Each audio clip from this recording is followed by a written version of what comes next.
Hello, my name is Joe Cogliano, and I'd like to read a letter that I have addressed to the people of Norton.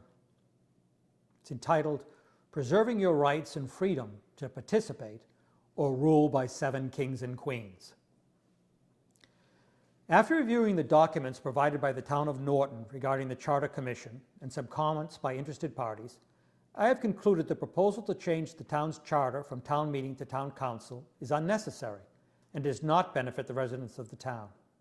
In fact, it makes things worse. It does not solve the main issue identified by some people as a lack of participation and results in a loss of rights and control by the residents of the town. The main reason identified by proponents for the change to the charter is a lack of participation by voters at town meeting.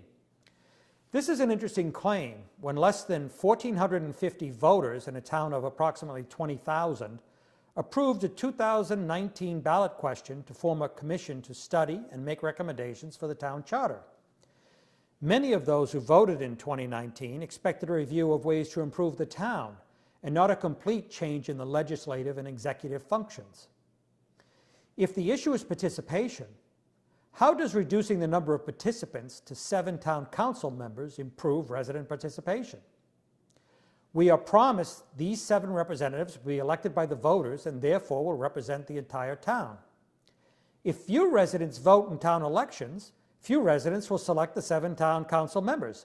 In effect, the same claimed problem of lack of participation that exists at town meeting would still exist and be worse with power concentrated in only 7 people. What would the new town charter look like? The proposal places the town manager, appointed by the council, in the position of running the town by eliminating the select board. Voting power in the town will move from the people to the town council, in effect, a consolidation of power. The proponents for revising the town charter miss the purpose of the town meeting. Town meeting allows every member of the community the opportunity to express their view on matters that are important to them with a vote. Any registered voter has the right to be heard and to vote on matters important to them and their families. We are all equal at town meeting. While increased participation would be nice to see, it is irrelevant to the matter at hand. The people decide whether or not to attend a town meeting or election for each event. If they do not attend, they have decided to allow those that do attend town meeting to effectively make decisions for them that may result in changes to the town. If those changes cause a problem, the people who had decided not to attend can organize residents to counter those changes. They have to be able to convince their neighbors and other town residents to join them and to support their position. What could be a better example of democracy and participation? With the notice laws that town is supposed to follow, everyone that wants to participate can choose to participate or not. Lack of attendance at town meetings may not indicate lack of interest, but rather satisfaction with the status quo. While legislative representation makes sense at the federal and state levels due to large population, it does not make sense at the local level. Implementing a town council means you are transferring your voting rights to a representative. Why would you expect any representative to understand, to protect, or to act on your individual needs and those of your family? The town meeting system protects the people from the tyranny of local government. Few Massachusetts communities have chosen the town council or autocratic form of government. Provisions in the proposed charter are made to try to overcome some of the failures of a town council, such as offering public hearings or recall provisions. However, these attempts are hollow promises, as anyone involved with a public hearing without the power of vote has felt the frustration of speaking their truth to uncaring ears. Why? Because not having a vote means you have no power. The New England town meeting was the heart of the formation of the Republic and one of the building blocks of our nation. Consider the painting Freedom of Speech by Norman Rockwell as a marker of our past and the meaning of the town meeting. I have faith in my neighbors because I know they will make decisions that benefit themselves and their families, and thus protect me as well. I do not have faith in 7 kings and queens who will rule as they see fit. Waiting three years for the removal of a king or queen when the damage has been done is too little, too late. In my opinion, those persons promoting the change to a town council may mean well, but are mistaken in their position.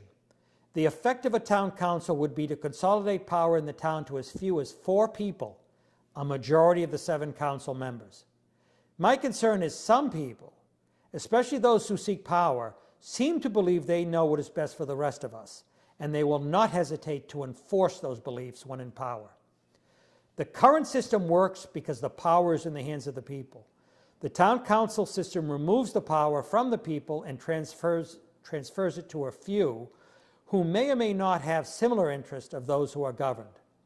In the end, the town council system limits the residents to what some see as their main purpose, paying the town's bills through taxes, but streamlines the decision-making by placing control into the hands of a few, thereby minimizing the voices of the many. Unfortunately, the few often feel they are smarter and better informed than the many. History does not support this position.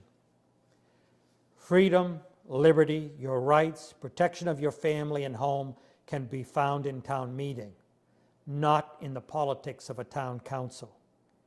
You own your rights now. What sense does it make to beg a politician to protect them after you've transferred them?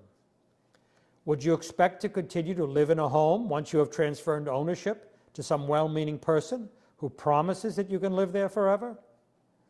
Therefore, I respectfully request the people of Norton do not surrender their rights or their freedoms for the false promises of something better when you already have the best system. The town meeting protects your rights and interests because it allows you to express your power of the vote whenever you choose. Please vote on Saturday, April 10th to maintain town meeting, not only for yourselves and your children, but for future generations who deserve the same freedom and rights that you have today. A system that has served the town for over 300 years should not be changed without overwhelming need and evidence of superior replacement. The burden of proof of that need and substitution falls on those proposing change, that it will be superior and still protect the rights and interests of the governed. The Charter Commission proposal fails to reach that burden of proof. Preserve your rights. Do not surrender them to politicians. Please vote no on question 1. For all that is necessary for a loss of freedom is for good people to do nothing. Thank you for listening. My name is Joseph Cogliano, and you can learn more at www.savenortontownmeeting.com.